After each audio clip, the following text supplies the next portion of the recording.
محمد دوسری قسم کی ایک جماعت ہے، گروہ ہے، وہ لوگ ہیں کہ جن کا منشا اور مقصد صرف اللہ کی رضا ہوتی ہے۔ وہ نہ اپنی ذات کو سوچتے ہیں، نہ اپنی قوم اور قبیلے کو سوچتے ہیں، ان کا مقصد صرف اور صرف اللہ کی رضا اور اللہ کے رسول کی رضا میں مضمر ہوتا ہے۔ یہ نہیں دیکھتے ہیں کہ یہ دنیا دار ہے، اس کے لیے کھڑے ہو گئے، غریب ہے، اس کو کوئی سلام ہی نہیں ہے۔ یہ کہتا ہے کہ بھائی اللہ کی رضا، اللہ کی چاہت کس میں، اس کو دیکھتا ہے۔ ایک پڑوسی اگر غریب ہے، بیمار بھی ہے، کرائے کے مکان میں، یہ سمجھتا ہے کہ اس سے میرا تعلق، اس کا خیال کرنا میرے اوپر اللہ کی رضا کو کھینچ لائے گا، یہ اس کے پیچھے پڑتا ہے۔ ایک پڑوسی اگر بے دین ہے، دنیا دار ہے، اپنے بنگلے اور گھر میں بیٹھا ہے، یہ کہتا ہے کہ چونکہ یہ اللہ کے دین کا دشمن ہے، اس لیے اللہ کی رضا اور اللہ کی رسول کی رضا میں اس سے قطع تعلق کرتا ہے۔ تو یہ جو تیسرے قسم کے لوگ ہیں، تیسرے قسم کی جماعت ہے، ان کی 4 قسمیں ہیں جو صرف اللہ کی رضا اور اللہ کی چاہت میں چلتے ہیں۔ یہ 4 قسم کے لوگ ہیں۔ سب سے بڑے مرتبے والے لوگ ان میں انبیاء ہیں، دوسرے نمبر پر صدیقین ہیں، تیسرے نمبر پر شہداء ہے، چوتھے نمبر پر صالحین ہیں۔ یہ جو پہلے 2 قسم ہیں جو صرف اپنی ذات تک محدود ہے یا اپنے قوم اور قبیلے تک محدود ہے، یہ دونوں قسم کے لوگ اللہ کے ناپسندیدہ مخلوق ہیں۔ یہ اللہ کی چاہت پر نہیں، اللہ کے نبی کی چاہت پر نہیں، اللہ کے نبی کے طریقے پر نہیں ہے، اس لیے یہ لوگ اللہ کے ناپسندیدہ ہے، جو صرف اپنا مفاد دیکھتا ہے۔ اور جو تیسرا قسم ہے، اس کے پھر 4 قسم ہے۔ سب سے بڑا درجہ انبیاء کا، پھر صدیقین کا، پھر شہداء کا، پھر صالحین۔ یہ تیسرے قسم کے لوگ جو 4 افراد ہیں، 4 جماعتیں ہیں، یہ اللہ کے نزدیک پسندیدہ ترین مخلوق ہے۔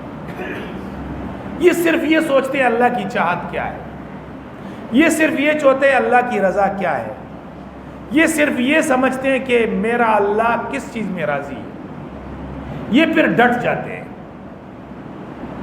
یہ نہ یہ سمجھتے ہیں کہ میرے سامنے کون سا بادشاہ ہے، یہ نہیں جانتے۔ یہ نہیں سمجھتا ہے میرے مقابل میں کس کی فوج ہے، یہ نہیں دیکھتے۔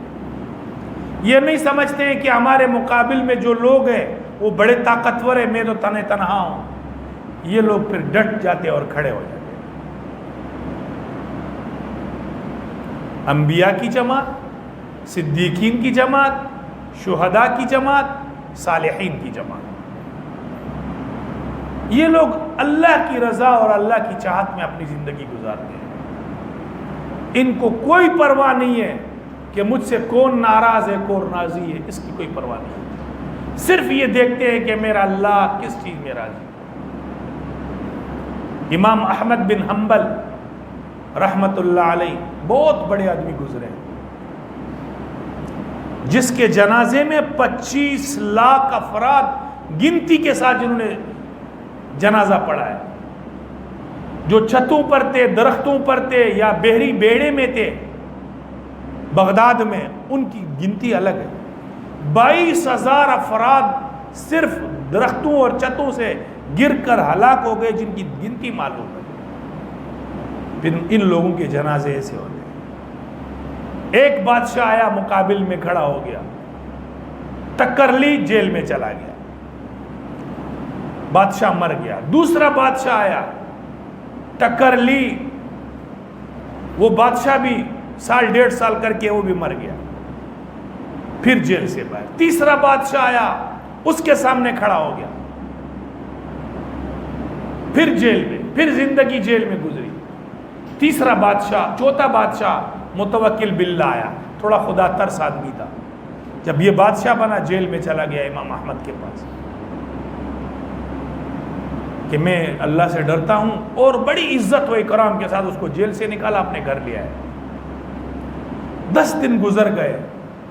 بادشاہ نے وزیروں کو بولا یار اس کے ساتھ میں نے اتنا احسان کیا، 3 بادشاہوں نے اس پر ظلم ڈھایا ہے، لیکن یہ میرا شکریہ بھی ادا کرنے نہیں آیا. وزیر کو بھیجا تو امام احمد نے جملے کہے، 2 چیزوں کی وجہ سے آدمی پیچھے ہٹتا ہے، ایک لالچ اور ایک ڈر.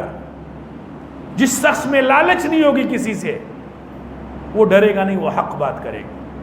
اور جس شخص میں کسی سے ڈر نہیں ہے، صرف اللہ سے ڈرتا ہے، وہ پھر حق بات کرتا ہے. تو امام احمد بن حنبل نے وزیر کو بولا کہ میری نہ پہلے 3 بادشاہوں سے کوئی لالچ اور ڈر تھا، اور نہ اس متوکل باللہ تمہارے اس بادشاہ سے نہ کوئی لالچ اور ڈر ہے. اس کو بولو اگر تو بھی ان 3 کے نقش قدم پر چلا تو امام احمد نے اپنی لاٹھی نہیں رکھی ہے، ابھی بھی میرے اندر جان ہے، تیرے مقابلے میں کھڑا ہوں.